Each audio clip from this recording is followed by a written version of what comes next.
हाँ बच्चों, हमने सबसे पहले हमने बीकॉम फर्स्ट ईयर का फर्स्ट हमारा वीडियो बनने जा रहा है, जिसमें कि आप लोगों को काफ़ी कुछ समझने और सीखने को मिलेगा। तो यहाँ पे हम लोग बीकॉम फर्स्ट ईयर में फाइनेंशियल अकाउंटिंग हमारा पेपर है, हम उसको पढ़ाते हैं। फाइनेंशियल अकाउंटिंग के बारे में आपको बताएंगे। फाइनेंशियल अकाउंटिंग की जो बेसिक चीज़ें हैं उनके बारे में हम लोग जानेंगे, लेकिन सबसे पहले हम आपको वो चीज़ बताने का प्रयास करेंगे जिससे कि आप अकाउंटिंग सिस्टम को समझ सकें। ये कभी न समझें कि हमको अकाउंट्स नहीं आएगा। अकाउंट्स जैसा इजी और सरल पेपर कुछ नहीं है, बशर्ते अपने आप दिमाग से बात हटा दीजिएगा कि हम अकाउंट्स नहीं जान सकते। जो बच्चे अगर कॉमर्स के बच्चे हैं, जो आपके अकाउंट्स के बच्चे पढ़े हुए हैं वो ठीक है, जो नहीं भी पढ़े हैं, नॉन कॉमर्शियल अगर स्टूडेंट हैं तो वो लोग भी बहुत अच्छे से कॉमर्स के बारे में जानेंगे। आज हम बेसिक इंट्रोडक्शन लेंगे फाइनेंशियल अकाउंटिंग के बारे में, और बेसिक इंट्रोडक्शन में हम क्या क्या बातें करेंगे हम अपनी भाषा में समझने का प्रयास करेंगे। फर्स्ट वीडियो है, इसमें हम किताब पे नहीं रहेंगे, लेकिन किताब से के पर न रहने के कारण फिर भी हम उन चीज़ों का आपको बताने का प्रयास करेंगे जिसमें आप अकाउंटिंग को काफ़ी सरल तरीके से, काफ़ी अच्छे तरीके से उसके बारे में आप जान सकते हैं, समझ सकते हैं, उसके बारे में लिख सकते हैं। अब सबसे पहले अगर हम बात आती है, जो हम अकाउंट की चर्चा करते हैं अकाउंटिंग की, और अकाउंटिंग कौन से अकाउंटिंग पढ़ रहे हैं हम लोग? Financial accounting. Financial accounting. अब हम अकाउंटिंग की जब चर्चा करेंगे तो अकाउंटिंग के हम शब्द के बारे में सोचने की हम अपने आप विचार विमर्श करें कि हमकी इसकी ज़रूरत क्यों पड़ी। नीड ऑफ अकाउंटिंग, अगर हम इसकी बात करें कि इसकी हमको ज़रूरत क्यों पड़ी, यानी नीड ऑफ अकाउंटिंग। अकाउंटिंग अगर हम चर्चा करें तो सबसे पहले आप देखेंगे जब मानव सभ्यता का मतलब कि जन्म हुआ था, और उसके साथ जैसे जैसे मानव विकास किया, डेवलप किया, और वहाँ पे हमारे देखेंगे लोकल वे पर लोग धीरे धीरे अपने खान पान की व्यवस्था उत्पन्न किया करते थे और पेड़ पौधों, पत्तों और फलों पर निर्भर थे। लेकिन धीरे धीरे जब इसकी बाजार के रूप में धीरे धीरे लोग गांव और देहात और शहर और जंगल और पहाड़ों से कट करके धीरे धीरे उसको एक बहुत बड़ा विस्तार के रूप में स्थापित करना चाहे, तो उसी समय मुद्रा और आदि का मनी वगैरह का भी उस समय आविष्कार हुआ। और जब आविष्कार हुआ तो लोगों ने झुग्गी झोपड़ी बनाना और अपने रहने के लिए मकान आदि बनाना, ये सब की सारी व्यवस्था बनाते थे, और पेड़ों पे रहकर, पेड़ों के पास रह करके, आसपास जंगलों में रह करके अपने सारी व्यवस्थाएं बनाते थे। लेकिन जहाँ पे वो उत्पादन करते थे, प्रोडक्शन की बात करते थे, उत्पादन करना और उसी जगह बनाना, उसी जगह खाना पीने की व्यवस्था थी। लेकिन जैसे जैसे व्यवस्थाएं बढ़ती गई, जरूरत बढ़ती गई, तो धीरे धीरे यह चीज़ें व्यापार के रूप में तब्दील होने लगा और हिसाब किताब लेन देन होने लगा। जैसे आप देखें, लेन देन का मतलब समझे, एक्सचेंज, आपस में वस्तु को लेना देना, ये सब सिस्टम हुआ। ये सारे सिस्टम जब हुए, इन सब सिस्टम के अंतर्गत ही जब धीरे धीरे धीरे धीरे इसके आकार बढ़ने लगा, तो इसके संदर्भ में कई लोग ऐसे थे, सामान को तब रखना, बाजार के हिसाब से विस्तार करना और छोटे छोटे मार्केट होना। जैसे मैंने कहा, पहले प्राचीन काल में क्या था, जहाँ पे वस्तु बनाया और उसी के आसपास के पेड़ या नीचे बैठ करके झुग्गी झोपड़ी को करके अपने सामान को बेचना खरीदना उनका शुरू था, और एक्सचेंज वगैरह करना, ये सारी बातें थी। लेकिन अब इसका स्वरूप जब जन्म लेने लगा तो इसका हिसाब किताब रखना और लिखना पढ़ने की जरूरत पड़ी, ताकि जब व्यापार बढ़ने लगा, लोगों को रोजगार बढ़ने लगे, तरीके बढ़ने लगे, पॉपुलेशन भी बढ़ती गई, लोगों की ज़रूरतें बढ़ती गई, तो उसके आधार पे कि ये हुआ कि भाई इसका जो हिसाब किताब अगर नहीं रखेंगे तो कैसे पता चलेगा क्या हो रहा है, क्या नहीं हो रहा है, कितना घाटा हुआ, कितना मुनाफा हुआ, क्या हो रहा है। ये सारी बातें शुरुआत हो गई। तो इसीलिए यहाँ पे लिखा पढ़ी की बात आ गई, लिखने पढ़ने की बात आ गई। तो जब लिखने पढ़ने की जब वहाँ जन्म होने लगी बातें, तो वहीं पे हमारा ये शब्द जरूरत पड़ गई, अकाउंटिंग। अकाउंटिंग का मतलब क्या होता है? अकाउंटिंग मतलब हिसाब किताब। अगर हिंदी में हम कहें तो हिसाब और किताब। हिसाब किताब का मतलब हिसाब रखिए कहाँ? किताबों में। किस चीज़ का हिसाब किताब? कि जो आ रहा जा रहा, खरीद रहे, बेच रहे, जो सामान है, उन सब के बारे के हिसाब किताब। तो इसी को हम लोग अकाउंटिंग शब्द प्रयोग करते हैं। आगे आएगा अकाउंटिंग का विस्तृत, आपको बताएंगे इसके अंदर क्या क्या बातें आती हैं। तो ये सब चीज़ें थी। तो इस तरह से हमको जरूरत पड़ गई हिसाब किताब रखने की। अब जब इसकी जरूरत पड़ी तो अब इसकी जरूरत नीड ऑफ अकाउंटिंग, जब इसकी आवश्यकता पड़ गई कि हमें हिसाब किताब रखना पड़ेगा, व्यापार बढ़ने लगा, लोगों कारोबार बढ़ने लगे, बाजार बढ़ने लगा, और इस तरह से तमाम प्रकार के विस्तार होने लगे, तो जैसे जैसे सब बढ़ने लगे वैसे उसकी जरूरत बढ़ती चली गई। अब उसी से आपका ये जनरेट हो रहा है। तो इस चीज़ के बारे में जनरेट करने के लिए अगर हम इसके हिस्ट्री में जाएं तो हिस्ट्री में बताया जाता है कि बेसिक रूप से हम लोगों की किताबों में कि इसका जन्म और आविष्कार 1494 ईस्वी में, 1944 ईस्वी में इसकी सबसे पहले जो विकास किए थे और डेवलप किए थे, ये फ्रा लुकास पेसियोलो थे। एक थे इन्होंने फ्रा लुकास जो थे पेसियोलो थे, पेसियोलो थे। तो इन्होंने क्या किया था, इसको डेवलप किए थे। जो इटली के वेनिस शहर में पैदा हुए थे, एक गणित के विद्यार्थी थे, एक मैथ के विद्यार्थी थे। तो इन्होंने बताया था कि हिसाब किताब कैसे रखा जाएगा। तो इन्होंने एक सिस्टम का विकास किया था, उसका नाम था double entry system. Double entry system. Double entry system का मतलब ये था कि कोई भी कारोबार होता है उसमें दो व्यक्ति होते हैं, एक पक्षकार अगर बेचेगा तो खरीदेगा। जैसे आप देखिए सामान अगर कोई रख करके कहीं जगह अपना बेच रहा है तो दूसरा व्यक्ति क्या करेगा, उसको खरीदेगा। तो दो पार्टी होती हैं, तो दो पार्टी के बीच में क्या होता है, एक्सचेंज होता है, जिसी को हम डबल एंट्री सिस्टम के नाम से जाना जाता है। तो डबल एंट्री सिस्टम के अंतर्गत हमें इस बात को ध्यान में रखना पड़ता है कि क्या हिसाब किताब, क्या लेन देन हो रहा है, इन्हीं सब चीजों को हम डबल एंट्री सिस्टम कहते हैं, but not double account system. कुछ लोग बच्चे गलती कर जाते हैं कि double account system double entry system का मतलब नहीं समझ पाते। डबल अकाउंट सिस्टम आपका इंग्लैंड में डेवलप हुआ था और वह जो है कि उसके बारे में अध्ययन नहीं करना, लेकिन हमें डबल एंट्री सिस्टम के जो हमारे ट्रांजेक्शन होंगे, तो ये बेसिक, मैंने कहा कि आपके बेसिक इंट्रोडक्शन है। आप इतना मत जानिए कि कॉमर्स में क्या हो रहा है, बस आप ये जानिए कि हम कह क्या रहे हैं कि जब कोई भी लेन देन हम आपस में कर रहे हैं तो जो लेन देन करते हैं, हिसाब किताब रखते हैं, उसी के बीच के जो कारोबार होता है, हिसाब किताब रखा जाता है, वही सब चीजें डबल एंट्री सिस्टम में प्रभावित होती है। तो ये जब हिसाब किताब वाली बात आ गई, लिखने पढ़ने वाली बात आ गई, तो ये इस चीज को यही इन्होंने कई तरीका बताया कि कैसे हम लिखेंगे, कैसे पढ़ेंगे, क्या करेंगे, क्या नहीं करेंगे, इसके बारे में आपको आगे चल के डिटेल बताया जाएगा। तो इसी सिस्टम का जो विकास किया गया वो 1494 ईस्वी में फ्रांकस पिशियोलो ने किया, और जिसके बेस के आधार पर आपका तैयार किया गया, और उसी के बेस के आधार पर तैयार किया गया क्या, अकाउंटिंग के सारे सिस्टम्स को यहीं से अब तैयार किया गया। अब जब अकाउंटिंग के सारे सिस्टम तैयार किए गए तो आप देखेंगे 1494 ईस्वी में जो हमने कहा फ्रांकस पिशियोलो ने इस चीज को डेवलप किया। इसी के बारे में इन्होंने बताया कि कैसे हिसाब किताब होंगे, कैसे लेन देन होंगे, क्या होंगे, इन सब के बारे में आपको मिलेगा। अब आइए इन सब के बारे में जब लेन देन करेंगे तो कैसे लेन देन करते हैं, किस तरीके का लेखा जोखा करते हैं, मैंने कहा आपको डबल एंट्री सिस्टम के बारे में। अब डबल एंट्री सिस्टम जब होना शुरू होगा तो मैंने कहा लिखा पढ़ी होगा, हिसाब किताब रखेंगे तो कैसे रखेंगे। अब आइए उसके बारे में चर्चा कर लें। इसमें फर्स्ट पॉइंट एक आता है टॉपिक बुक कीपिंग। क्या आता है बच्चे, बुक कीपिंग। बुक कीपिंग क्या है, ये पहली चीज जनरेट होती है। ये जनरेट क्या होती है, जब आप देखेंगे कोई अगर दुकान अगर रखा है, शॉप रखा है, और दुकान के अंदर आप देखेंगे कोई अगर यहाँ पे माल वगैरह अपना बिजनेस है, व्यापार कारोबार शुरू करता है, तो यहाँ पे कोई लेमैन भी पड़ा हुआ, कोई व्यक्ति ऐसा है जो अनपढ़ भी है, थोड़ा बहुत हिसाब किताब जानता है, थोड़ा बहुत इधर उधर कर रहा है, तो कितना सामान कहाँ से खरीद के लाया, कितना सामान कहाँ बेचेगा, कितना सामान उसका बचा है कि नहीं बचा है, नुकसान हुआ है, क्या हुआ है, इन सब का क्या करता है। जब लार्ज स्केल पर कारोबार शुरू होने लगते हैं तो निश्चित रूप अगर स्मॉल स्केल पर है, दो चार मतलब जगह छोटे छोटे तो वहाँ नहीं रखते हैं तो कोई बात उनको याद रहता है, लेकिन आज की डेट में हर गांव शहर में इतनी पॉपुलेशन हो गई है कि इसका हिसाब किताब रखना जरूरी होता है। तो वह व्यक्ति क्या करता है, कितना सामान बेच दिया, कितना सामान खरीद लिया, कितना क्या हुआ, कितना उसका स्टॉक है, तमाम प्रकार के होते हैं। तो उसमें तमाम प्रकार के जो बुकें होती हैं, उस बुक में क्या करते हैं, अपने हिसाब किताब को एंट्री करता है। तो फर्स्ट एंट्री जैसे नोट करते हैं तो फर्स्ट एंट्री को हम क्या कहते हैं, बुक कीपिंग करते हैं, जिसको हिंदी में बोलते हैं पुस्तक पालन। पुस्तक पाल के रखना नहीं है, पुस्तक पालन मतलब होता है उसके अंदर जो लेखा जोखा लिखने से होता है। जैसे आप कोई भी अगर मान लीजिए आप जाते हैं कहीं भी, अगर कॉलेज वगैरह में जाते हैं, फीस वगैरह जमा करते हैं, तो क्या करता है, आप पैसे देते हैं तो तुरंत वो एक रसीद वगैरह काट करके दस्तखत करके दे देते हैं पार करते। ये एक प्रकार से बाउचर टाइप का, लेकिन उनका देखा तो फर्स्ट एंट्री हो गई ना। तो इसी तरह से सामान लेने दुकान पे जाते हैं, जो आप ले जाते हैं, जो भी लेना चाहता है, गेहूँ चावल तेल पानी नमक जो भी आप लेना चाहते हैं, वो सारी चीज़ों को क्या करें, जब बेचेंगे तो वो अपना एक प्रकार से स्टॉक रजिस्टर वगैरह बनाता है, तो नोट करता रहता है। तो कहने का मतलब कि पहली एंट्री जो भी अगर है, कहीं कॉपी है, पन्ना है, डायरी है, कहीं किसी को माल बेच दिया तो नोट कर लिया, 50,000 रुपये का माल फलाने को बेचा, तो जब उसको भी याद रहेगा कहाँ बेचा, किसको बेचा, किससे लेना देना है। तो ये जो पहली एंट्री की जाती है, फर्स्ट एंट्री विद रिकॉर्ड, यानी पहली एंट्री जो हम रिकॉर्ड करते हैं, मेंटेन करते हैं, रखते हैं, वही एंट्री पहली को हम बुक कीपिंग करते हैं, क्योंकि वहीं से जनरेट होती है आगे की सारे कार्यक्रम।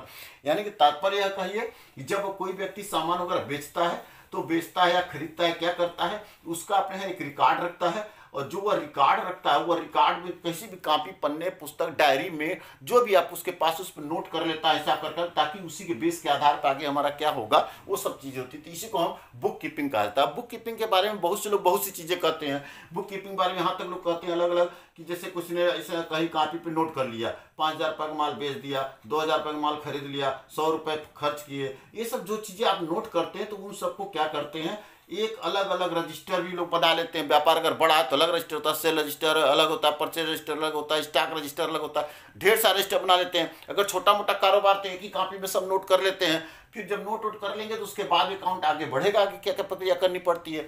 तो इस चीज़ को हम पुस्तपालन या बुक कीपिंग के नाम से जाने जाते हैं। बुक कीपिंग का एक शाब्दिक अर्थ ही कर सकते हैं कि अगर कोई भी बिजनेसमैन प्रथम एंट्री प्रथम लेखा जोखा जो हिसाब किताब किसी भी कॉपी पर नोट करता है, तो वो प्रथम जहाँ स्टार्टिंग होती है उसकी जो फर्स्ट स्टेज होती है लिखने पढ़ने की, उसी को हम बुक कीपिंग कहा जाता है। अब इसके अंतर्गत लोग अपना तमाम लेते हैं, जैसे इसका स्टार्ट करते हैं तो क्या लिखते हैं, उसमें देखेंगे आप डेट लिखते हैं, क्या सामान बेचे, पर्टिकुलर लिखते हैं, कितना लेना देना, हिसाब किताब लिखते हैं। ये सारी चीज़ें आगे आपको मिलेगी, जिसको हम एक शब्द आगे चल रहे जर्नल बोलते हैं। तो जर्नल बताएंगे क्या होता है, तो ये सारी चीज़ें इसके अंतर्गत मिलेगी। तो बुक कीपिंग का यही चीज़ होती है, स्टार्ट होती है फर्स्ट एंट्री लिखना, और इसके आधार पे आप चाहे जर्नल लेजर ये सब बनाना। कुछ लोग कहते हैं कि प्रिपरेशन ऑफ ट्रायल बैलेंस तक ही आपका बुक कीपिंग वहाँ तक होता है, ऐसा नहीं है।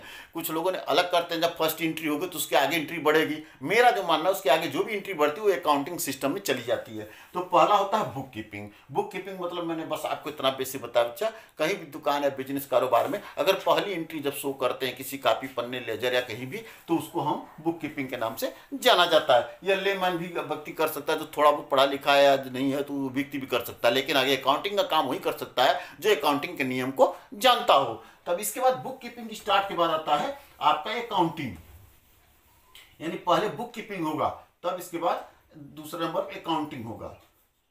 अगर हम अकाउंटिंग की बात करेंगे, जिसको बोलते हैं हिंदी में लेखांकन, अब क्या करेंगे, जैसे मान लीजिए आपने कोई बुक कीपिंग में लिख दिया कि 500 रुपए का माल आपने बेच दिया, खरीद दिया, तो अब इसकी एंट्री का हिसाब किताब लिखना शुरू होता है। तो जब आप बुक कीपिंग कारोबार करेंगे तो यहाँ से स्टार्ट हो जाता है आपका ट्रांजेक्शन। एक शब्द होता है, क्या होता है, ट्रांजेक्शन। ट्रांजेक्शन को क्या बोलते हैं हिंदी में, लेन देन। यानी जब आप ट्रांजेक्शन करते हैं, यानी कि जब दो व्यक्ति के बीच आदान प्रदान होता है, कोई सामान वगैरह लेना देना बच्चा, तो इसी को हम लोग ट्रांजेक्शन करते हैं। जैसे आप दुकान पे जाएंगे या कोई लड़का जाता है, कहता है भाई हमको सिगरेट दे दो, वो सिगरेट लेता है, पीता है, चल देता है। कोई व्यक्ति है, कोई बिस्कुट लेता है, खाता है, चल देता है। कोई चाय पीता है, करता है, चल देता है, मतलब पीता है, चल देता है। इस तरह कोई सामान तरह तरह के लेते हैं, कपड़े वगैरह कोई लेते हैं, कोई इस तरह से लेते हैं। तमाम जो भी आप सामान परचेज कर सेल बिक्री करते हैं, दुकान पर अलग अलग चीज़ें बनती है, अलग अलग लोग सामान रखते हैं, बेचते हैं। तो उस तरीके से जो भी कारोबार आप करते हैं तो वो सबके ट्रांजेक्शन शब्द होता है लेन देन। और इसी लेन देन को हम आगे जब पढ़ते हैं उनका डबल एंट्री सिस्टम आपको बताए थे, जो 1494 में मैंने कहा था कि 1494 में फराड स्पेशल डेवलप किया था, यही से स्टार्ट हो जाता है लेन देन वाला हिसाब किताब। तो जो लेन देन हिसाब किताब होता है, इसी लेन देन हिसाब को हम अकाउंटिंग सिस्टम के अंतर्गत ले जाते हैं, जिसके अंतर्गत क्या देखते हैं, जब कहीं लेन देन करते हैं, किसी को और सामान बेचते हो तो क्या करते हो, पहले आप डेट नोट करते हो, डेट के बाद क्या करते हो, उससे क्या किए हो, तो एक प्रकार से जो आप करते हैं उसको हम पर्टिकुलर कहते हैं विवरण। विवरण में आपने क्या क्या खरीदा, बेचा, या आपने क्या किया क्या नहीं किया, उसके बारे में लिखते हैं। और विवरण करने के बाद जो हम लेन देन करते हैं, इसका हम जाकर के एक लेजर बनाते हैं। लेजर में जानते हो, खाता। खाता वही जिसको बोलते हैं आगे चल करके लेजर में हम इस सबका वर्णन करते हैं, इसलिए आप एक लेजर का संख्या नंबर डालते हैं। जैसे किताब में पृष्ठ संख्या पड़ी रहती है ना, उसी तरह से हम लेजर को भी यहाँ पे जब लिखे संख्या डाल देंगे तो उस संख्या पे जा करके उस अमाउंट के बारे में लिखा जाता है। फिर यहाँ पे हम अमाउंट के 2 कॉलम बनाएंगे। 2 कॉलम क्यों बनाते हैं, कि हमें लेना है कि देना है, क्या करना है, आगे हम बताएंगे कि इसके क्या सिस्टम है, उसको लोग फॉलो करते हैं। तो इस तरीके से आपके ट्रांजेक्शन में होता है। और इसी को हम क्या कहते हैं, आगे चल के जो ट्रांजेक्शन लेन देन करते हैं, इसी को एक शब्द बोलते हैं जर्नल। क्या बोलते हैं बच्चों, जर्नल। जर्नल मीन्स क्या होता है, हिंदी बोलते हैं रोजनामचा।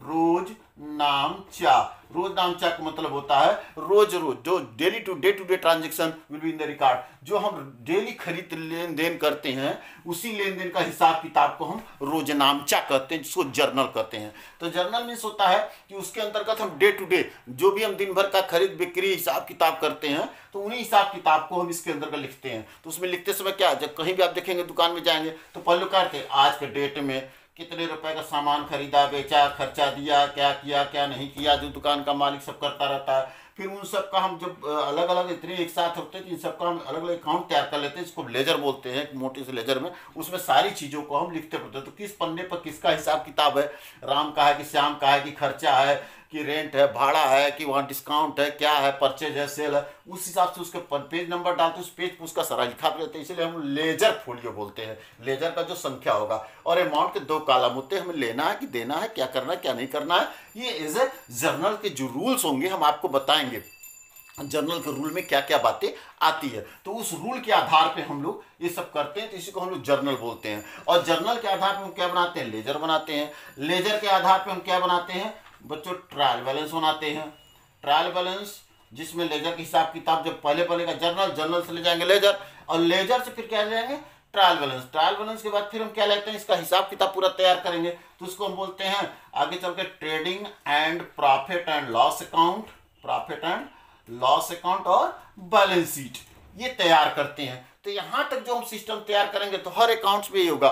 सब लोग क्या करें, पहले बिल वाउचर बनाएंगे, कॉपी बनाएंगे, पेज बनाएंगे, जहां पे नोट करेंगे, बुक कीपिंग का काम कर लेंगे, उसके बेस के आधार फिर क्या करेंगे, जर्नल करेंगे, जर्नल के बाद लेजर बनाएंगे, लेजर के बाद तमाम प्रकार के, मतलब लेजर में बहुत तरीके से, लेजर डायरी बना लिए, और जर्नल के पहले उन्होंने कई किताबें बना, जैसे अलग अलग चाहते अकाउंट बना सकते हैं, वहाँ पे तमाम प्रकार के बुक छोटे छोटे, जैसे परचेज का अलग बना लिए एक रजिस्टर, सेल रजिस्टर अलग बना दिए, स्टॉक का रजिस्टर अलग बना दिए, एक्सपेंडिचर का रजिस्टर अलग बना दिए, सबका अलग अलग बना करके एक लेजर तैयार कर लेंगे। तमाम प्रकार के सहायक, इसको हम सब्सिडरी बुक भी के नाम से जानते हैं, वो सब तैयार करते हुए यानी कुल सब बना करके लास्ट स्टेज पे ही आएगा आपका ट्रायल बैलेंस और ट्रेडिंग प्रॉफिट लॉस और बैलेंस शीट बनाते हैं। तो ये सारा जो काम करते हैं, ये सभी चीजों को हम अकाउंटिंग कहते हैं। यानी अकाउंटिंग शब्द में क्या आता है, आपका जो शुरुआत, यानी बुक कीपिंग भी अकाउंटिंग के अंदर आता है, यानी कि एक बुक कीपिंग अंदर अकाउंटिंग नहीं आता है, लेकिन इसके जो है कि अकाउंटिंग के अंदर बुक कीपिंग, यानी पहले बुक कीपिंग होगा तभी सब सारी चीजें होंगी। तो जब हम ट्रायल बैलेंस और लाभ हानि खाता, आर्थिक चिट्ठा, ये सब बना लेते हैं, अंतर तैयार करते हैं, ट्रेडिंग प्रॉफिट लॉस अकाउंट सब बना लेते हैं, उसे हम अकाउंटिंग कहते हैं। अब अकाउंटिंग जब ये सब बना लेने के बाद फिर हम लास्ट में क्या करते हैं, इन सब पे अगर हम समीक्षा करते हैं, इसके बारे में हम समराइज करते हैं, इसके बारे में हम अध्ययन करते हैं, इसके बारे में हम कम्युनिकेशन करते हैं, तो ये सारी चीजें जब करना प्रारंभ कर देते हैं तो उसको बोलते हैं अकाउंटेंसी। क्या बोलते हैं बच्चों, अकाउंटेंसी, हिंदी में बोलते हैं इसको लेखा शास्त्र। तो यहाँ पे हो जाएगा अकाउंटिंग, लेखांकन, फिर यहाँ पे होता है बुक कीपिंग और यहाँ पे होता है लेखा शास्त्र। तो पहले होता है बुक कीपिंग, फिर अकाउंटिंग, फिर आपका अकाउंटेंसी, यानी हम यूज कह सकते हैं इसके बारे में हम लोग तैयार करेंगे कि यहाँ पे जब हम अध्ययन करेंगे यहाँ पे अकाउंट के बारे में, तो यहाँ पे हमने ध्यान क्या रखेंगे, पहला हमने बताया आपको बुक कीपिंग, यहाँ पे बुक कीपिंग, इसके बाद हमारा क्या होगा इस पे अकाउंटिंग, इसके बाद क्या होगा अकाउंटेंसी, अकाउंटेंसी, ये इतनी सी बातें इसमें होती। तो मैंने आपको बताया पहले हम बुक कीपिंग करते हैं, फिर एक बाद अकाउंटिंग करते हैं, उसके बाद सारे बताया अकाउंटिंग क्या क्या बात हुई आपको मैंने बताया, फिर अकाउंटेंसी की बात आती है, उसके बाद जो प्रबंधकीय निर्णय वगैरह ये सब तमाम लिए जाते हैं, सारी बातें हैं, और जो उस पर हम कम्युनिकेटिंग वगैरह ये सब करते हैं, समराइज वगैरह करते हैं, सारी बातें करते हुए अकाउंटेंसी के अंदर आ जाता है। यानी इतना बड़ा होता है और सबसे ब्रॉड जो होता है वो आपके अकाउंटेंसी होता है, जिसके अंदर सारी बातें अब आती है। तो हमने आप बेसिक हमने जनरल बातें बताने का प्रयास किया।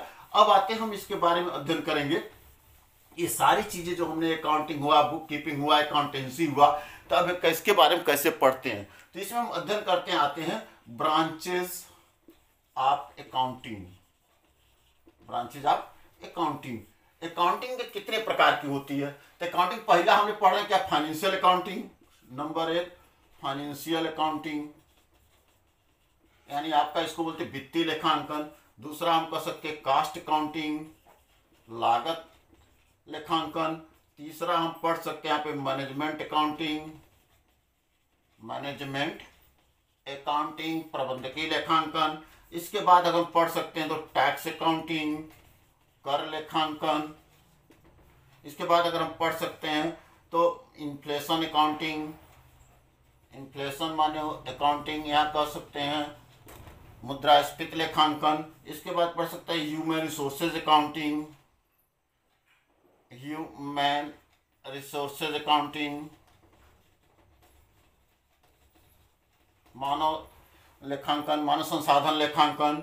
तो ये तमाम प्रकार कैसे financial accounting, cost accounting, management accounting, tax accounting, inflation accounting, मतलब human resources accounting, social responsibility accounting भी कह सकते हैं, social responsibility accounting, responsibility accounting, ये सारी चीजें अकाउंटिंग होते हैं। अब अकाउंटिंग के अलग अलग इसके जो क्षेत्र होते हैं, अलग अलग इसकी शाखाएं हैं, उनमें से हमको जो पढ़ना है, हमको पढ़ना है आपको यहाँ पे फाइनेंशियल अकाउंटिंग। हम इस अकाउंटिंग के बारे में अध्ययन करेंगे। अब बेटा फाइनेंशियल अकाउंटिंग क्या, हम इसके बारे में जो वित्तीय संबंधी कारोबार होते हैं, जो उसके बारे में हम लोग अध्ययन करेंगे, उस सब के बारे में हम डिटेल पे पूरा अब चलेंगे। तो अब ब्रांचेज ऑफ अकाउंटिंग मैंने कहा कि बहुत से अकाउंटिंग होते हैं, बहुत से प्रकार के होते हैं, उसमें हम लोग को पढ़ना है फाइनेंशियल अकाउंटिंग। तो फाइनेंशियल अकाउंटिंग के बारे में हम लोग अब डिटेल्स पे यहाँ कैसे कैसे देखेंगे, जिसके बारे में हम आपको चर्चा करेंगे। तो फाइनेंशियल अकाउंटिंग जब करेंगे तो फाइनेंशियल अकाउंटिंग का सबसे बड़ा बेस ये होता है कि हम अकाउंटिंग का सिस्टम कैसे अपनाएंगे। तो हमने कहा था अकाउंटिंग सिस्टम को हम लोग पहले ट्रांजेक्शन से अपनाते हैं। किससे अपनाते हैं? ट्रांजेक्शन। ट्रांजेक्शन मीन्स होता है व्यवहार या लेन देन, हम बोलते हैं। क्या बोलते हैं? लेन देन। आप प्रत्येक बिजनेस में लेने देन से शुरू होता है। पहले भाई हिसाब किताब क्या होता है? आप दुकान खोलते हो तो क्या करते? लोग आते हैं जाते हैं अपना सामान बेचते हैं। तो सामानों का जो लेन देन करते हैं वो दो तरीके का करते हैं। एक तो आप कैश लेन देन करते हैं, कैश ट्रांजेक्शन। कैश ट्रांजेक्शन होता है तो इसमें कोई व्यक्ति आएगा सामान ले जाए, हमसे उससे कोई मतलब उसके बारे में जानना सुनना कुछ नहीं पसंद करते हैं। जैसे आपकी दुकान में कोई बैठा है, चाहे वो रिक्शा वाला है, टेम्पू चालक है, चाहे शराबी है, चाहे ईमानदार है, चाहे अच्छा है, चोर है, चाहे यहाँ व्यक्ति है, चाहे कोई भी, हमसे उससे क्या मतलब है? वो आएगा, पैसा देगा, सामान लेकर चला जाएगा। तो हमने कहने का मतलब कैश ट्रांजेक्शन के उस व्यक्ति के बारे में विशेष ध्यान देने की जरूरत नहीं होती है और कोई पैसा देता है और सामान लेकर जाता है। दूसरा होता है क्रेडिट ट्रांजेक्शन। क्रेडिट ट्रांजेक्शन का मतलब क्या होता है? उधार लेन देन। हम उधार लेन देन सभी को नहीं देते हैं। उधार लेन देन हम उसको देते हैं जिस व्यक्ति के बारे में गुडविल वगैरह जानते हैं, जिस संस्था के बारे में गुडविल जानते हैं, जिसकी हिसाब किताब जानते हैं, जिसको समझते हैं, सोचते हैं, या उसकी हम कैपेसिटी देखते हैं। जैसे अब गांव में है, अगर मान लीजिए कि कोई छोटा शहर है, कस्बा, वहाँ ऑटो वाला है, टेम्पू वाला है, रिक्शा वाला, वो जानता है दिन भर में 2 किलो आटा लेगा, 2 किलो चावल लेगा, 5 किलो मुतबे लेगा, या 100 ग्राम तेल लेगा, सामान लेगा, 2-2.5, तो उसका जानता है 200-250 रुपये पर डे कमाता है, तो चलो आज ले जा रहा है, रिस्क उठाता है व्यापार में, हो सकता कल दे जाए। वो अगर देखे भाग गया तो करेगा क्या? लेकिन फिर भी वो लोग दे जाते हैं, फिर भी रिस्क उठाना ही पड़ता है। तो इस तरह से उधार ट्रांजेक्शन होता है। तो हमने कहने का मतलब टोटल था, उसकी कैपेसिटी देखी जाती है कि जो सामने वाला व्यक्ति है कैसा है, उसके बेस के आधार पे। तो यानी कि बिजनेस का जो टर्मिनोलॉजी होती है वो दो तरीके को जाता है, एक कैश ट्रांजेक्शन, दूसरा क्रेडिट ट्रांजेक्शन। तो हम कैसे समझेंगे किसी लाइनिंग में कि कैश ट्रांजेक्शन है कि क्रेडिट ट्रांजेक्शन है?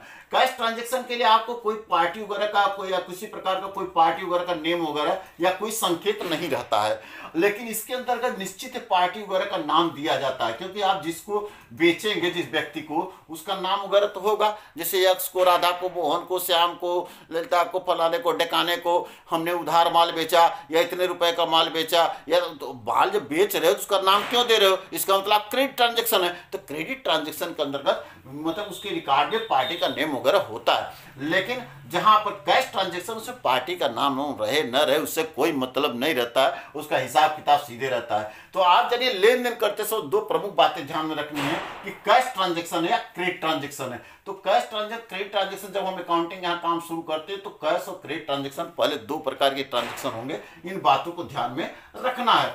अब आइए, जो ट्रांजेक्शन होते हैं इसके हम अकाउंटिंग पर कैसे इसका हिसाब किताब लिखते हैं, जब अकाउंटिंग में किस तरह से हम इसके कारोबार को लिखने का प्रयास करते हैं। तो अब आइए, अकाउंटिंग के जब क्षेत्र में चलेंगे तो हम कैसे लेन देन करेंगे। तो लेन देन को हम दो काम करते हैं, एक तरफ को डेबिट और दूसरे तरफ को हम क्रेडिट कर लेते हैं, यानी कि एक धनी और एक ऋणी की बात करते हैं। तो ऋणी और धनी का मतलब क्या हो जाता है? धनी ऋणी का मतलब होता है आप सामान जिससे खरीदते हो, जहां से खरीदते हो, आपसे तो बड़ा व्यक्ति उसको धनी ही होता है। जैसे आप अपने से ऊंचे व्यक्ति को क्या लिखते हो? जे to the principal, to the manager, जो आपको जो फलाने डकाने, जो कर्जेरू होता है उसको क्या कहते हैं? ए भैया, ए फलाने, ए डकाने, मतलब उसके सम्मान नहीं। लेकिन फिर भी हर व्यक्ति को सम्मान देना चाहिए। लेकिन हमारे वर्ड ऐसे होते हैं जिसको हम ग्रामिकल या कहते हैं ग्रामर के स्वरूप में कह सकते हैं, इस तरीके के हम ध्यान में देते हैं। तो इस तरीके को ध्यान में देते समय हमें देखना पड़ेगा कि हम डेबिट कर रहे हैं कि क्रेडिट कर रहे हैं। तो डेबिट और क्रेडिट दो वर्ड आ जाते हैं, तो जिसको मतलब लेना देना की बात करते हैं, तो कैसे हम समझेंगे किसको डेबिट करना है, किसको क्रेडिट करना है। तो इसी को हम एक रूल बनाया गया डेबिट और क्रेडिट का। तो डेबिट और क्रेडिट का जो रूल बनाया गया, वह रूल कैसे बनाया गया? Debit and credit. तो कौन कौन से डेबिट होंगे आइटम, कौन कौन से क्रेडिट होंगे, ये आपके रूल बनाए गए हैं। रूल बनाते समय हमें आपको ध्यान में रखना है कि हमने कहा डेबिट वो चीज़ें होती हैं, ऋणी वे लोग होते हैं जिससे पैसा लेना होता है और जिसको देना होता है उसको हम धनी करते हैं। तो जो लेने देने वाली बात आती है, इसी को हम डेटर क्रेडिटर्स के नाम से आगे जाना जाता है। आगे हम इसके टर्मिनोलॉजी वर्ड को आपको बताएंगे। तो हमने कहा था आज हमारा टॉपिक है केवल बेसिक नॉलेज है, इसलिए बेसिक से समझिए। डेबिट के दो पार्ट्स हो जाता है। तो कौन कौन से आइटम डेबिट होते हैं, कौन कौन क्रेडिट होते हैं? तो जो भी चीज़ आपके पास आता है, यानी जो चीज़ कम होता है, जो चीज़ आपके पास आता है वो हम डेबिट करेंगे। जो चीज़ आपसे जाता है उसको हम क्रेडिट करेंगे। यानी जो क्रय खाता होता है डेबिट होगा परचेज, विक्रय खाता जो होगा सेल, विक्रय खाता आपके क्या होंगे? क्रेडिट होंगे, एकदम अपोजिट हो जाए। जितने लॉस वगैरह है डेबिट होंगे, जितने प्रॉफिट वगैरह है वो क्रेडिट होंगे, जितने एक्सपेंडिचर है खर्चे हैं वो डेबिट होंगे, जितने इनकम है वो क्रेडिट होंगे। और जितने मतलब कि रिसीवर हैं, पाने वाले हैं, रिसीवर हैं, उन्हें डेबिट करेंगे, जितने देने वाले गिवर हैं वो क्रेडिट करेंगे। तो ये जो हमारे कुछ ऐसे रूल हैं जिसके बेस के आधार पे, इसी को हम डबल एंट्री सिस्टम कहते हैं, यही रूल डेवलप हुआ था और इसी रूल के आधार पे हम अकाउंट को तैयार करते हैं। और इसी को आगे चल के हम कहते हैं एक प्रकार से जर्नल के नियम, क्या बोलते हैं, रूल्स ऑफ जर्नल। जर्नल के यहाँ पे जो है यही जर्नल के नियम बनते हैं। और जर्नल के नियम में क्या क्या पाया जाता है, हमने कहा डेबिट क्रेडिट होगा। तो जब आप किसी से हिसाब किताब करें तो उसमें क्या होगा, पहला पॉइंट एक तो डेट होगा और दूसरा होगा ट्रांजेक्शन होगा। जो ट्रांजेक्शन होगा, लेन देन होगा, उसको यहाँ पर्टिकुलर शब्द करेंगे। पर्टिकुलर का मतलब होता है कि उनसे क्या लेन देन हो रहा है उसके विवरण को दर्शाएंगे। और तीसरा हम क्या कहें, जर्नल से हम डिटेल ले जाके लेजर वगैरह में लिखते हैं। तो हम लेजर वगैरह लेंगे तो लेजर फोलियो वगैरह देंगे, लेजर फोलियो में ले जाएंगे कहाँ किस पन्ने पर। और इसके बाद हमारे पास चौथा होता है अमाउंट। ये जर्नल के में आपको पाए जाएंगे। अमाउंट के दो कॉलम होंगे, एक डेबिट साइड एक क्रेडिट साइड। तो ये जो जर्नल के कॉलम बनाए जाएंगे, इसी बेस के आधार पे हमारे पास जर्नल के रूल तैयार थे।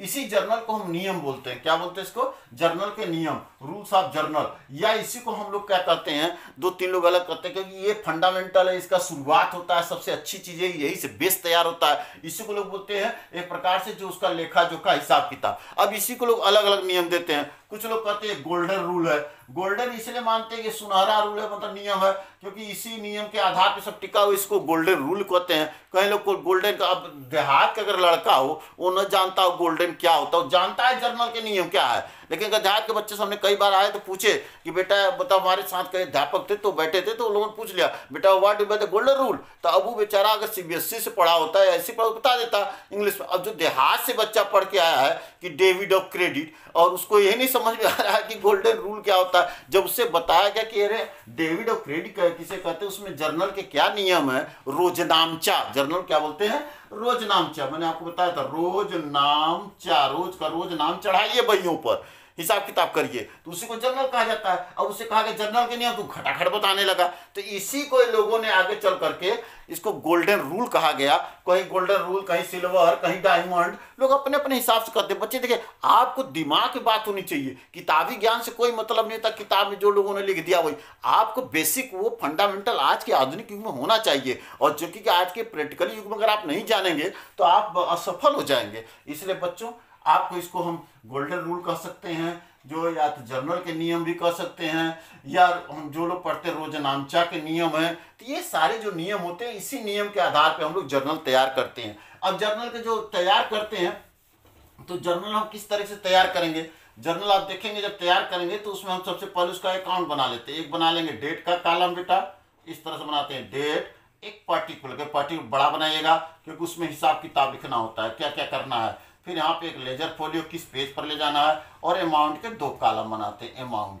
और जब परीक्षा में पूछा जाता है what done by the journal, journal क्या होता है, जर्नल किसे कहते हैं, आपको नहीं थ्योरी याद है तो आप इसका देख रहे हो तो इसी तरह से बना करके आप बता सकते हैं। इसमें डेट होता है, पर्टिकुलर होता है, लेजर फोलियो होता है, अमाउंट के दो कॉलम होते हैं। पहला कॉलम हमारा डेबिट होता है, दूसरा कॉलम क्रेडिट का होता है। डेबिट में क्या क्या आती है, मैंने आपको बताया कि जो चीजें आती है उसको डेबिट करते, जो जाता है क्रेडिट होता है, क्रय खाता डेबिट होता है, विक्रय खाता क्रेडिट होता है। तो लॉस खाते का तो डेबिट होते हैं, प्रॉफिट खाते क्रेडिट होते हैं, एक्सपेंडिचर जो होते हैं वो डेबिट मतलब डेबिट होते हैं, इनकम क्रेडिट, और रिसीवर जो होते हैं वो डेबिट होते हैं, गिवर आपके देने वाले, और इसको बोलते हैं देने मतलब किसको देने वाले, इसको बोलते हैं पाने वाले। तो ये सारी चीजें जो आपको मिलेगी अकाउंटिंग में, हम उसके बेस के आधार पर। अब बेटा जर्नल के बाद हम क्या बनाते हैं, यही जर्नल इसकी सीढ़ी होती है। और जर्नल कहाँ से बनता है, मैंने कहा था सबसे पहले इसका बुक कीपिंग, इसका रिकॉर्ड कहाँ होता है, बुक कीपिंग, क्योंकि हर आदमी प्रारंभिक नोट करता है तो बुक कीपिंग नोट कर लेता है किसी कागज पन्ने डायरी पर। और मैंने कहा ये कोई साधारण पढ़ा लिखा व्यक्ति हो तब भी कर लेगा, लेकिन इसके लिए अकाउंटिंग का नॉलेज होना चाहिए। पढ़ा लिखा व्यक्ति होता है और उसी के बेस के आधार तैयार करता है। तो इसी को जो चीजें हम तैयार करेंगे तो यही पे हमारी सारी बातें अब आती है। और जब इसको तैयार करते समय, जब हम अकाउंट तैयार करेंगे तो अकाउंट तैयार कैसे करेंगे, यहाँ पे हमने कहा बुक कीपिंग के बाद हम क्या बनाते हैं, जिससे तैयार करेंगे जर्नल, जर्नल के बाद हम क्या बनाते हैं बेटा, लेजर, लेजर के बाद क्या बनाते हैं हम यहाँ पे trial balance, trial balance, trial balance के बाद क्या बनाते हैं, trading and profit and loss account बनाते हैं। और यहाँ पे फिर उसके बाद बैलेंस शीट बनाते हैं। तो बस कंपनी में बस इस तरह से बनता रहेगा, जर्नल, लेजर, ट्रांस। तो ये जो एक प्रकार से यही सब घूम के बनता है, इसको हम अकाउंटिंग सर्किल भी बोलते हैं। एक प्रकार क्या बोलते हैं, अकाउंटिंग साइकिल या अकाउंटिंग सर्किल। इसको बोलते हैं लेखांकन चक्र, हिंदी में बोलेंगे लेखांकन चक्र। तो लेखांकन चक्र तैयार करते हैं। तो ये इस तरीके से जो बनता है, ये सारी चीजों को हम क्या कहते हैं, अकाउंटिंग। यानी अकाउंटिंग हम जो बनाएंगे, जो हमने कहा अकाउंटिंग, तो जब भी हम अकाउंटिंग तैयारी करेंगे फाइनेंशियल के, तो ये सारी चीजें इसमें मिलेगी आपको, जहाँ पे जर्नल, लेजर और आपके trial balance, trading, profit loss account, इसी बनाएंगे। इसे अकाउंटिंग हम सर्किल के नाम से जानते हैं, जिसको हम अकाउंटिंग कहते हैं। अब भाई जब अकाउंटिंग हम बनाते हैं बेटा, तो खाली दो और बातें लेंगे, थोड़ा समय लेंगे। तो अकाउंटिंग की जो ये सब चीजें तैयार करेंगे, तो ये सब चीजें अकाउंटिंग अंदर आता है। पहला हमने कहा बुक कीपिंग आता है। अब ये सब पूरा कंप्लीट करके अगर इस पर हम विचार विमर्श करते हैं, इसके बारे में सोचते हैं, समझते हैं, इसके बारे में हम अध्ययन करते हैं, तो वहां पे अकाउंटेंसी आ जाती है, जिसको हम लेखा शास्त्र कहते हैं। और जो ये सब अकाउंटिंग का काम करता है, उसे हम अकाउंटेंट कहते हैं। क्या कहते हैं, अकाउंटेंट। अकाउंटेंट बोलते हैं लेखाकर्मी। हाँ, तो इस तरह से आपके होते हैं अकाउंटिंग, लेखांकन। और लेखांकन का काम नहीं, लेख जो आपने लिख दिया बुक कीपिंग, उसे खंड खंड दिखा रहे हैं, शो कर रहे, दर्शा रहे, इसी को हम अकाउंटिंग के नाम से जानते हैं बेटा। ये तो मोटा मोटा एक हिसाब पाती है, जिसको मैंने कहा आपको बहुत ज्यादा इसमें दिमाग नहीं लगाना है। बस इतना सोचिए कि जो कहा जा रहा है वो आपके दिमाग में समझ में आना चाहिए, एकदम बिंदास होकर समझो। नहीं समझ तो बार बार देखोगे तो आपको समझ में आ जाएगी। अब अकाउंटिंग के जब हम बनाते हैं, तो जो अकाउंट हम पढ़ रहे हैं, यह अकाउंट कितने प्रकार का होता है, यानी हम type of accounting, type of account, type of account. अब टाइप ऑफ अकाउंट हिसाब किताब लिखने की अगर हम चर्चा करें, तो इसमें तमाम प्रकार की बातें आती हैं, लोग अलग अलग करते हैं। लेकिन जैसे किसी ने कहा कि पर्सनल अकाउंट, इम्पर्सनल अकाउंट, ऐसा करें। हम केवल एक बात सीधा सीधा जानेंगे कि जो अकाउंट मतलब होता है टाइप ऑफ अकाउंट, खाता के प्रकार। तो खातों के प्रकार तीन प्रकार के बेसिकली रूप से यहाँ पे हम लोग को देखने को मिलता है। हम एक बोलेंगे personal account, personal account, real account, और यहाँ पे नॉमिनल अकाउंट, नॉमिनल अकाउंट। और इसको बोलते हैं type of account, type of account. अब I type of account, personal account. Personal account का मतलब होता है, आप जैसे जानते हो, यहाँ पे व्यक्ति विशेष की बात कर जाता है। जिससे पर्सनल अकाउंट क्या बात होती है, यहाँ पे व्यक्ति विशेष की बात आती है, जिससे व्यक्ति पर्सन उसे एंट्री से, उस अमाउंट, उस मद से जुड़ा हो। जैसे आप देखते हैं आपके कैपिटल हो गए, आपके ड्राइंग हो गए, आप ये सब देखते हैं कि जैसे पूंजी अगर आपके पास से जो कैपिटल है, उस सब ड्राइंग वगैरह हो जाता है। साथ वगैरह में आप देख सकते हैं किसी का बकाया वगैरह हो, आउटस्टैंडिंग चीज़ें हो, चाहे आपके प्रीपेड एक्सपेंसेस वगैरह हो, मतलब बकाया रहेगा तो व्यक्ति का तो नाम वहाँ जुड़ेगा। इसके अलावा जैसे राम है, श्याम है, मोहन है, ये लोग हो जाते हैं। कोई फर्म है, इंडस्ट्रीज है, जैसे सम्राट एंड कंपनी, या किसी प्रकार का ट्रेडर्स कोई कंपनी है, कोई लक्ष्मण करण कंपनी, जो भी कंपनी है, संस्था है, इंस्टीट्यूशन है, अगर ये सारी चीज़ें नाम वगैरह हैं, तो ये सब चीज़ें हैं। तो जो नाम वगैरह से रिलेटेड ये सब चीज़ बातें आती हैं, वो हम पर्सनल अकाउंट के अंतर्गत अध्ययन करते हैं। दूसरा हम रियल अकाउंट में कहते हैं। रियल अकाउंट के अंतर्गत हम जितने प्रकार के हमारे पास एसेट्स वगैरह होते हैं, और जितने प्रकार के हमारे पास गुड्स वगैरह से खरीद बिक्री होती है, जैसे सेल हो गया हमारे पास, परचेज हो गया, सेल रिटर्न हो गया, परचेज रिटर्न हो गया। इसके अलावा तमाम प्रकार से हमारे एसेट्स हैं, प्लांट है, मशीनरी है, बिल्डिंग वगैरह है, और हमारे पास ये सारी चीज़ें जो होती है, ये सब चीज़ें हमारे इसके अंदर रियल अकाउंट के अंतर्गत आ जाता है। अब इसके बाद हम देखते हैं एक्सपेंडिचर वगैरह, खर्चे वगैरह होते हैं, जो इनकम से और एक्सपेंडिचर से संबंधित हो, या जो प्रॉफिट एंड लॉस से संबंधित हो। जैसे कर्मचारियों का सैलरी वगैरह हो गया, रेंट वगैरह हो गया, कमीशन वगैरह हो गया, डिस्काउंट वगैरह हो गया, ये सब तमाम प्रकार की ऐसी बातें आती है। तो टाइप ऑफ अकाउंट, और बच्चे कभी गलती कर, जब पूछा था type of account, type of accounting, दोनों में अंतर हो जाता है। या branches of accounting, branches of accounting मैंने बताया था, फाइनेंशियल आपके शुरू में बता चुके हैं, financial, cost accounting, management account, tax accounting, और लोग कंफ्यूज कर जाते हैं, इसलिए कंफ्यूजन एकदम दूर रखो। इसको लोग टाइप ऑफ अकाउंट, तीन प्रकार के, personal account, real account, nominal account. व्यक्तिगत खाते, वास्तविक खाते, नाम मात्र खाते। नाम मात्र खाते जो होते हैं वो आपके खर्चे संबंधित हैं। वास्तविक खाते रियल अकाउंट बोलते हैं, इसको बोलते हैं पर्सनल अकाउंट। बच्चे देहात जो बच्चे आते हैं, जो यूपी बोर्ड को घबराए ना कि ये सब इंग्लिश में सब बच्चे बोलते चले, हम तो इंग्लिश आपको आपकी शब्दावली बोल रहे हैं। बात होती है आपको किताबी ज्ञान न होता, आपको वास्तविक ज्ञान होना चाहिए जो आप समझ रहे हैं बच्चा। ये हमारे इसके बारे में। अब आइए इन सब की चीज़ों को हम कैसे किस रूपों में अध्ययन करते हैं उसके बारे में चर्चा करें। यानी इसकी क्या विचारधारा, अब इसके हम थॉट पे थोड़ा सा चर्चा कर लें। अब थॉट पे चलेंगे तो थॉट में क्या पढ़ेंगे, अब थॉट के बारे में अगर अध्ययन करें तो यहाँ पे हमें पढ़ाया जाता है प्रिंसिपल ऑफ अकाउंटिंग, लेखांकन के सिद्धांत। तो यहाँ पे हम पढ़ते हैं principle of accounting, principle of accounting, लेखांकन के सिद्धांत। जब हम लेखांकन के सिद्धांत की चर्चा करते हैं तो लेखांकन सिद्धांत क्या होता है, अब सिद्धांत किसे कहते हैं, आप केवल अपनी बात में समझिए, सोशल टाइप्स आप समझने का प्रयास करिए कि सिद्धांत किसे कहते हैं। सिद्धांत शब्द में देखिए तीन बातें महत्वपूर्ण होती है बच्चा, जिसको तीन तत्वों से बनता है, वो अपने जीवन में आप भी ला दोगे तो आप भी सफलता की मंजिल पे या शिखर पे चढ़ने का प्रयास करोगे। वो तीन बात क्या है, सबसे पहली पॉइंट होती है आपके पास बिहेवियर, व्यवहारिकता होनी चाहिए। दूसरी बात आपके पास फ्लेक्सिबिलिटी होनी चाहिए, लोचकता होनी चाहिए। तीसरी पॉइंट आपके पास जो है इजीली सरलता होना चाहिए, यानी कि एलिमेंट्स ऑफ अकाउंटिंग, हम इसको कह सकते हैं एलिमेंट्स ऑफ अकाउंटिंग। यानी लेखांकन के जो है आपके देखेंगे जो तत्व होते हैं वो तीन प्रमुख तत्व होते हैं। क्या होता है, पहला हमने बताया था बिहेवियर, बिहेवियर। दूसरा हमने बताया आपको यहाँ पे फ्लेक्सिबिलिटी, फ्लेक्सिबिलिटी। तीसरा जो हमने बताया आपको इजीली, इजीली यानी कि व्यवहारिकता होनी चाहिए, लोचकता होनी चाहिए और सरलता होनी चाहिए। अर्थात इसका कहने का तात्पर्य होता है, व्यवहारिकता का मतलब होता है, बिहेवियर का मतलब कि कोई भी काम अगर आप करते हैं तो आपका चरित्र और व्यवहार ये दो जैसे काउंट करता है, जो बिजनेस के लिए महत्वपूर्ण गुण होता है, और वह व्यवहारिकता बातें आपके अंदर होनी चाहिए। अगर आपके अंदर व्यवहारिकता ये सब चीज़ें नहीं है तो निश्चित रूप से आप कोई भी कारोबार करते हैं तो आप निश्चित बाहर जाते हैं। तो आपको इसीलिए वहाँ पे व्यवहारिकता की बात होती है, जिसमें कैरेक्टर और बिहेवियर की बात हम करते हैं, जो आगे चल करके हम गुडविल शब्द को आगे जोड़ते हैं कि गुडविल जो जनरेट होती है व्यक्ति के कैरेक्टर और बिहेवियर से जनरेट होती है। तो इस तरीके के बारे में हम देखते हैं। दूसरी फ्लेक्सिबिलिटी का मतलब होता है कि जरूरत के अनुसार, नीड ऑफ अकाउंटिंग, जब उसको लेखांकन की आवश्यकता हो उसके अनुरूप अपने आप को बदल देना, चेंज करना, बदलाव के श्रेणी में आ जाना। इजीली का मतलब इतना सरल होना चाहिए, इतना सरस होना चाहिए ताकि हर व्यक्ति समझ जाए कि ये चीजें क्या है। ऐसा नहीं कि हम पढ़ा रहे हैं और इतना पढ़ा ले गए आपको कुछ समझे में नहीं है तो मतलब पढ़ाने का क्या रह गया बच्चा। तो कहने का मतलब जो भी पढ़ाई है स्पष्ट आपका लिखो। तो ये तीनों चीजें जो होती है वो तत्व होता है अकाउंटिंग के, और जब अकाउंटिंग के तत्व हैं तीनों चीज को जब मिलता है तो इसके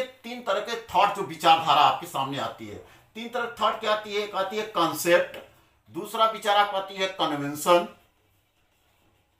और तीसरा आती है एज्यूम्शन।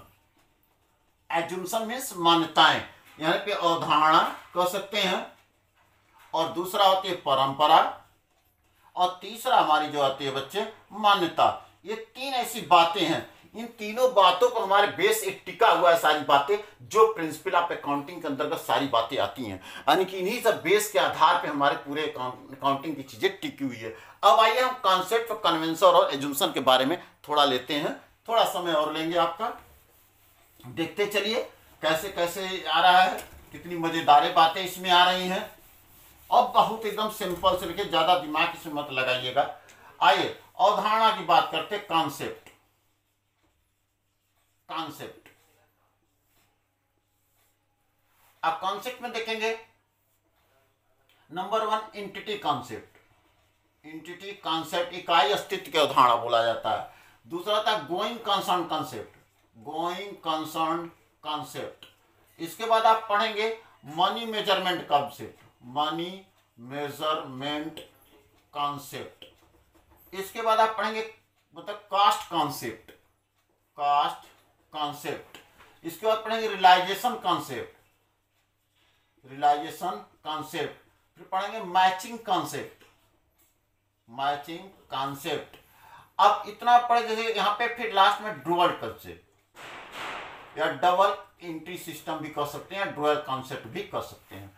तो इस प्रकार से आप देखा, नंबर एक एंटिटी कॉन्सेप्ट, नंबर दो गोइंग कंसर्न कॉन्सेप्ट, नंबर तीन मनी मेजरमेंट कॉन्सेप्ट, नंबर चार कास्ट कॉन्सेप्ट, नंबर पांच रियलाइजेशन कॉन्सेप्ट, नंबर छह मैचिंग कॉन्सेप्ट, नंबर सात डबल एंट्री सिस्टम या ड्यूअल कॉन्सेप्ट के नाम से। इसके बाद किताबों में बहुत से लोग लिख दिए 7, 8, 17, 18, 12, 13, 14, उससे कोई लेकिन ये जो हमने कॉन्सेप्ट आपको दिया है, तैयार किया हुआ है, बहुत सोची समझी एक रणनीति है, एक स्ट्रेटजी, एक प्लान है, जिसके अंतर्गत सारी बातें आपको मिलती है। और ये कॉन्सेप्ट जो होते हैं अपने आप पास्टुलेट होते हैं, पास्टुलेट मतलब स्वयं सिद्ध होते हैं। जैसे कुछ चीजें अपने आप में स्वयं सिद्ध है, बना दी गई, हमको उसके आधार पर चलना है, इसमें टीका टिप्पणी नहीं करना है। जैसे आप मंदिर में जाते हैं, मस्जिद में जाते हैं, गुरुबाग ज्ञान धर्म में कहीं भी जाते हैं, देवता को मान चलते हैं, इसमें ईश्वर का एक मूर्त मूर्त देखते हैं, उसी तरह से लेखांकन इसके अंदर एक मूर्त देखता है। लेखांकन के सारी चीजें इस ईश्वर की तरह है। जैसे हम लोग जाते हैं मंदिर में और मस्जिद में या कहीं जाते हैं, धर्म के अनुसार अपनी आस्था के प्रति प्रेम होता है, उसी प्रकार अकाउंटिंग का टोटल प्रेम इसी पर लगा हुआ है, इसी पर टिका हुआ है, क्योंकि ये उसकी बुनियादी ढांचा है और इसको ईश्वर की तरह मानता है। इसी बेस के आधार पर सारे अकाउंटिंग के सिस्टम है।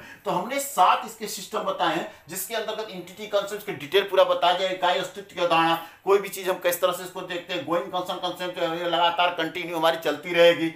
मनी मेजरमेंट का मतलब सब चीज हम मनी में ही उसको कन्वर्ट करके अध्ययन करते हैं। कॉस्ट कंसेप्ट, हर चीज की अपनी एक लागत है, उसके बारे में ध्यान में रखना है। रियलाइजेशन कंसेप्ट, जो भी चीज हम अगर करते हैं तो उसका भविष्य वसूली होती है, जिसको आगे एक्रूड और उपार्जित दोनों प्रकार बातें करते हैं। और इसके बाद मैचिंग कंसेप्ट में हमारा हिसाब किताब जो होता है एक तरह से इक्वल वैल्यू सूत्र आता है।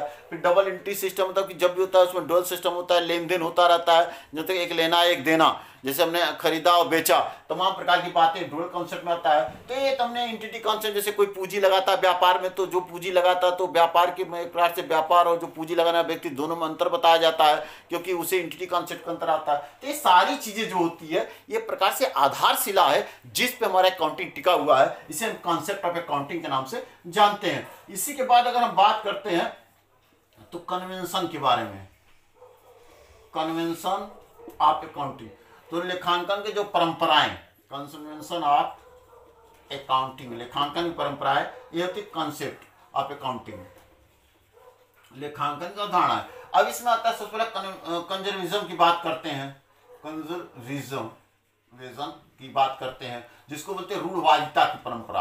रूढ़वादिता का मतलब होता है पुरानी परंपरा, जिसको कंजर्विज्म बोलते हैं। इसको बोलते हैं फुल डिस्क्लोजर, क्या बोलते हैं? फुल डिस्क्लोजर, यानी प्रदर्शित करने की परंपरा, प्रदर्शित करने की परंपरा।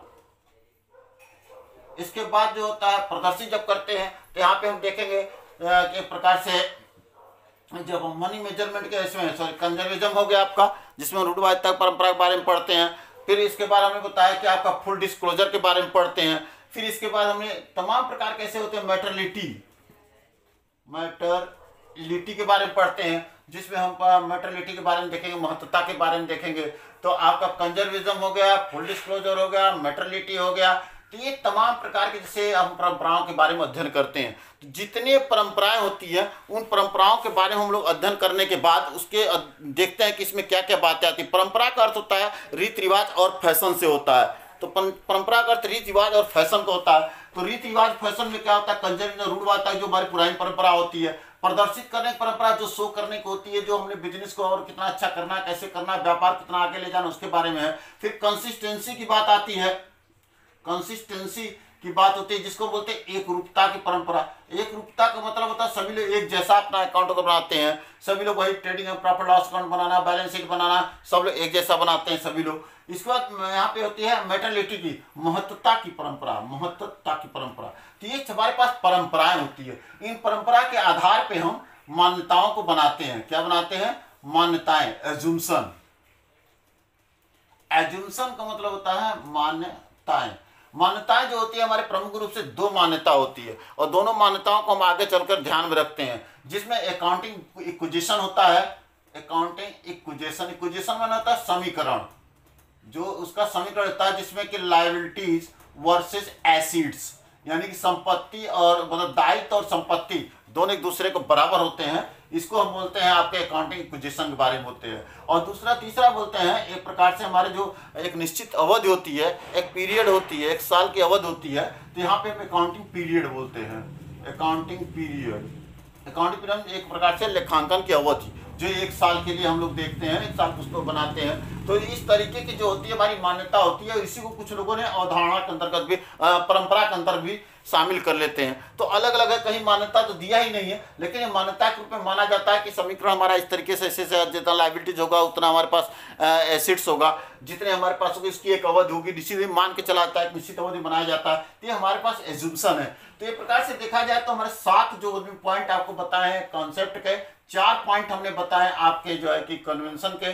और 2 पॉइंट हमने बताया है आपके एज्यूम्शन के। कुल मिलाकर के 13 बातें हमने बताए हैं। 13 बातें का मतलब होता है जैसे एक व्यक्ति अगर मर जाता है और लास्ट में उसकी तिरही वगैरह हो जाती है, कर्मकांड कुल हो जाता है, उसी तरीके से 13 ऐसी बातें हैं जो इसको जानने के बाद अकाउंटिंग की सारी बातें समाप्त हो जाती है। इसी के अंदर एक प्रकार से बधा हुआ है। जैसे एंड ऑफ लाइफ, व्यक्ति मर जाता है, 13 दिन में तिरही वगैरह होती है, एक एक दिन का अपना महत्व होता है, उसी तरह से एक एक पॉइंट का अपना एक महत्व है बच्चों। और इसी बेस के आधार पर पूरा तैयार है, जिसको हम बोलते हैं concept of accounting, convention of accounting, assumption of मतलब कि आपके अकाउंटिंग। ये हमारे लेखांकन की अवधारणाएं हैं, जिसके बारे में छोटा छोटा केवल अभी टिप्पणी आपको दिए और इस बातों को समझाना, क्योंकि अभी तुम्हारा बेसिक कॉन्सेप्ट है जिसके बारे में आपको समझाने का प्रयास कर रहे हैं। फिर आगे जब आएंगे इस पर डिटेल बहुत सी चर्चाएं होती ही रहेगी। तो ये सारी चीजें आपके हैं अकाउंटिंग के डिपेंड पर निर्भर करता है। तो ये सारी चीजें हमने देखा, concept of accounting, convention of accounting और एजुम्पशन ऑफ अकाउंटिंग।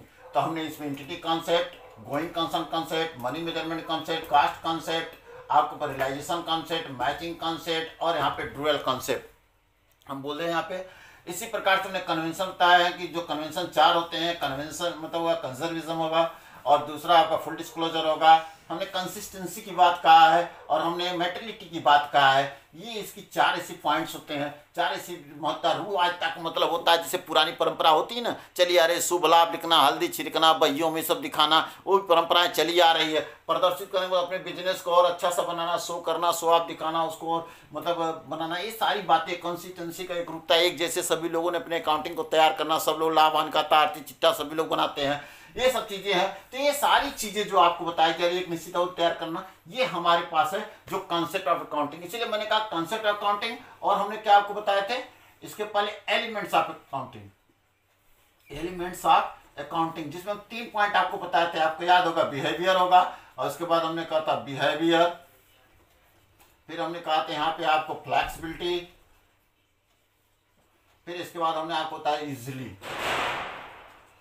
ये चीज हमारा व्यवहारिकता होती है, व्यवहारिकता। इसके बाद मैंने आपसे बताया था पे लोचकता और सरलता। ये सब मिला करके जब हम अध्ययन करते हैं तो एक प्रकार से ये सारी बातें लेखांकन के सिद्धांत में आता है, जिसको हम प्रिंसिपल ऑफ अकाउंटिंग कहते हैं। ये मेरा एक सोच है, जिन्हें अपने सोच के अनुसार हमने आपके अकाउंटिंग में बहुत कुछ बताने का प्रयास किए हैं बच्चों। अब इसी बेस के आधार पे हम आगे पढ़ते हैं, जिसमें हमने अकाउंटिंग के बारे में अगर देखें, अकाउंटिंग का क्या रोल है, अकाउंटिंग का किस तरह से अपना कारोबार होता है, अकाउंटिंग का क्या इम्पोर्टेंस है, अकाउंटिंग का क्या मतलब कि चीज़ दिखाई जाती है। तो अकाउंटिंग का अगर इम्पोर्टेंस देखेंगे तो अकाउंटिंग का इम्पोर्टेंस बहुत है। जैसे जो हमारे व्यापारी लोग हैं, जो हमारे ट्रेडर्स हैं, अगर हम बात करें इम्पोर्टेंट ऑफ यहाँ पे importance of accounting, importance of accounting अगर बात करेंगे तो जो हमारे ट्रेडर्स हैं इनको भी लाभ होता है। जो व्यापार वगैरह करते हैं तो अपना लिखा पढ़ी लगते हैं, हिसाब किताब रखते हैं, उनको पता रहता है कि हमको लाभ हो रहा है अथवा हानि हो रही है, इन सब बारे में इनको ध्यान में रहता है, इसलिए इनके लिए बहुत महत्वपूर्ण रहता है। दूसरा होता है important of manager, important of manager या मैनेजमेंट के हिसाब से कह सकते हैं, जो प्रबंध के लोग हैं उन लोग के लिए इंपॉर्टेंट होता है, क्योंकि जब वो सब चीज़ें होती तो उनको निर्णय लेना पड़ता, डिसीजन लेना पड़ता, कारोबार कैसे करें कैसे न किया जाए, कितना इसमें करना है कितना नहीं करना, क्या सुधार करना है, उनको मैनेजर डिसीजन लेने में सुविधा होती है। फिर इंपॉर्टेंट आप गवर्नमेंट के हिसाब से देख सकते हैं, जो हमारे सरकार है, सरकार के हिसाब से भी इनको लाभ होता है, क्योंकि सरकार के हिसाब से जो हिसाब किताब कोई बिजनेस में रखेगा तो उसका हिसाब किताब का टैक्सेशन वगैरह उसको मिलता है, तो इस हिसाब से गवर्नमेंट को भी लाभ होता है। इसके अलावा देखेंगे इंपॉर्टेंट ऑफ एम्प्लॉय, जो हमारे एम्प्लॉय होते हैं कर्मचारी, उनके हिसाब से महत्व होता है कि जो एम्प्लॉय वहाँ काम करते हैं तो उनको भी विश्वसनीयता रहती है कि हम जो काम कर रहे हैं हिसाब किताब सही है, उसे किसी प्रकार कोई संकोच, उसके वेतन वगैरह निर्धारण करना, मजदूरों को मजदूरी देना, ये सब हिसाब किताब उनको रहता है, उनको भी लाभ होता है। इसके बाद हम लिख सकते हैं जैसे इंपॉर्टेंट ऑफ कंज्यूमर्स, कंज्यूमर जो उपभोक्ता होते हैं उनको भी मतलब पता चल जाता है, वस्तु की सही लागत पे सही दाम पे वो सामान मिल जाती है, तो वहाँ पे हमें कंज्यूमर्स के हिसाब से उसको भी लाभ हो जाता है। तो तमाम ऐसी बातें हैं। और यहाँ पे देखते हैं इन्वेस्टर के बारे में भी देख सकते हैं, जो इन्वेस्टर होता है जो उसे पूंजी वगैरह लगाते हैं, वो देखते हैं इसका हिसाब किताब चाहिए तो उनको लोन वगैरह इत्यादि मिल जाता है, या उनको कारोबार में पैसा लोग इन्वेस्ट करते हैं, तो ये इंपॉर्टेंस ऑफ अकाउंटिंग है। तो हम इतनी सारी बातें हमने देखा, इतनी बारे में आपको बताया। तो बच्चों आपको मैंने केवल एक सिंपल आपको बताने की कोशिश किया कि अकाउंटिंग में क्या क्या बातें होती है, कैसे होती है, हमने एक झलक बताया, एक प्रयास किया। अब हम जब आएंगे नेक्स्ट वीडियो पे तो आपको हम दिखाएंगे अकाउंटिंग कैसे की जा रही है, उसके प्रैक्टिकल के रूप में आएंगे। तो ये सब बातें थी बच्चों, तो हमने एक उत्साह के लिए आपको कहा, लेकिन आप ध्यान हमेशा रखिएगा कभी भी आप मत सोचिएगा कि हमको अकाउंट जैसा इजी कोई सब्जेक्ट नहीं है। बस हम दैनिक जीवन में जो लेन देन करते हैं, जो व्यवहार में देखते हैं, दुकानों पर, चौराहों पर, चट्टी पर, सामानों पर जो लेते हैं, देते हैं, थोक लाते हैं, फुटकर लाते हैं, या कंपनी से खरीदते हैं, होलसेलर क्या, उन्हीं सब चीज़ों का हिसाब किताब होता है और वो हिसाब किताब रखा जाता है। उसी हिसाब किताब हम लोग अकाउंटिंग के अंतर्गत अध्ययन करते हैं बच्चों। तो हमें पहले बुक कीपिंग आता है, फिर अकाउंटिंग होता है, फिर अकाउंटेंसी होता है। अकाउंटिंग कौन करते हैं, मैंने आपको सीधा सीधा मैंने बताया आपको कि अकाउंटेंट लोग करते हैं, जो पढ़े लिखे हैं, जो जानकार वही करेंगे। बुक कीपिंग काम तो कोई भी कर सकता है, लेकिन अकाउंटिंग काम वही करे जो अकाउंट के बारे में जानता हो, तो उसे हम अकाउंटेंट कहते हैं। तो वो सारी चीज़ें इसमें होती है, उसकी क्या सोच होती है, उसमें 3 प्रकार की बात होने का कंसेप्ट है, कन्वेंशन है और आपका एजुम्पशन, हमने उसके बारे में बताया। वो सारी अभी डिटेल आगे चलकर आपको फिर बताया जाएगा सारी चीज़ें। तो एक मैंने आपसे फर्स्ट रूबरू हुए, आपसे हमने बात की है कि हम आप एक दूसरे को जाने और समझें कि हम कैसे इसको ईजी में पढ़ते। तो फर्स्ट वीडियो है, इसको जैसा आप कहेंगे आगे टर्म पे हम आएंगे तो और अच्छे से और ईजी वे में और बेहतर तरीके से फिर अकाउंटिंग को लेकर चलेंगे। बच्चे अकाउंटिंग को बहुत ईजी समझिए, कुछ नहीं है। ठीक है, धन्यवाद बच्चे। दीपावली की शुभकामनाएं। First video.